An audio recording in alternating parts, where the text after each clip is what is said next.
বিজ্ঞান একটা তথ্য দিচ্ছে যে ওই সকল মানুষগুলো আর বিশেষ করে লজ্জাস্থান সহ তাদের সেক্সুয়াল প্রবলেমগুলো হয় না, এইগুলো অনেক ভালো থাকে। ইসলাম এমন একটি জীবন ব্যবস্থার নাম যেখানে প্রশ্ন করলে এমন কোনো বিষয় নাই যে উত্তর পাওয়া যায় না। আব্দুল্লাহ বিন জাবির আমাদের কাছে প্রশ্ন করেছেন, নাভির নিচে চুল কতটুকু কাটবো? ভাই আব্দুল্লাহকে ধন্যবাদ জানাচ্ছি। আপনি ইসলাম যে ফিতরাতের উপরে প্রতিষ্ঠিত, অর্থাৎ ইসলামের যে ফিতরাতের ধর্ম, অর্থাৎ যে ফিতরাতগুলো আছে তার মধ্যে আপনি একটি বিষয় সম্পর্কে প্রশ্ন করেছেন, এই জন্য আপনাকে ধন্যবাদ জানাচ্ছি। নাভির নিচে চুল কতটুকু কাটবেন এই বিষয়ে নির্দিষ্ট কোনো পরিমাণ কোরআন এবং সুন্নায় পাওয়া যায়, তবে নবী সাল্লাল্লাহু আলাইহি ওয়াসাল্লাম নাভির নিচে চুল পরিষ্কার করতে বলেছেন, এটা হাদিসে পাওয়া যায়। তো এখন আপনি জানতেছেন কতটুকু পরিষ্কার করবেন। এখন নাভির নিচের চুল বলতে নাভির নিচের থেকেই বোঝায়। তো নাভির নিচের চুল কতটুকু? নাভির নিচে দেখবেন যে লজ্জাস্থানের আশেপাশে দিয়ে একটা ব্যারিকেড মতো দাগ অবশ্যই পাওয়া যায়। আপনি সেই যে পর্যায়ে দাগটা আছে আপনি ওইটা পরিষ্কার করলেও আপনার পরিষ্কার হয়ে যাবে, অর্থাৎ নাভির নিচে চুল কর্তন হয়ে যাবে।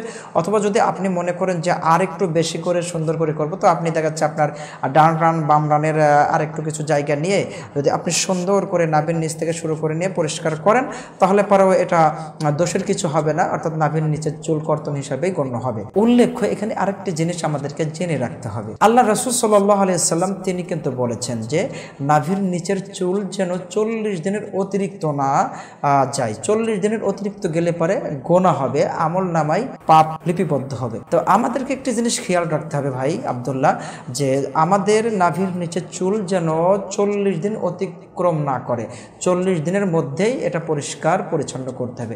এটা বিজ্ঞান ভিত্তিক উপকারও আছে যে নাভির নিচের চুল 40 দিনের মধ্যে যদি কর্তন করা হয়, পরিষ্কার পরিচ্ছন্ন রাখা হয়, তাহলে অনেক ধরনের জার্ম, অনেক ধরনের ডিজিজ থেকে আল্লাহ রাব্বুল আলামিন রক্ষা করে। যেমন নাভির নিচের চুল যদি 40 দিনের মধ্যে কর্তন করা হয়, বিজ্ঞান একটা তথ্য দিচ্ছে যে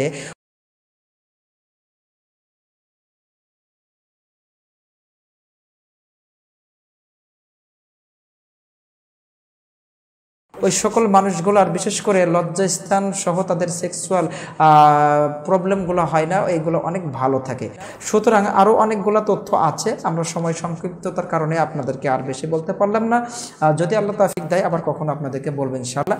তবে যতটুকু বললাম এই অনুপাতে আপনি নাভির নিচের চুল পরিষ্কার করুন, ইনশাআল্লাহ আশা করি যে আপনার যথাযথভাবে ওটা পরিষ্কৃত হবে ইনশাআল্লাহ। আল্লাহ আমাদেরকে সঠিকটা জানার তৌফিক দান করুন।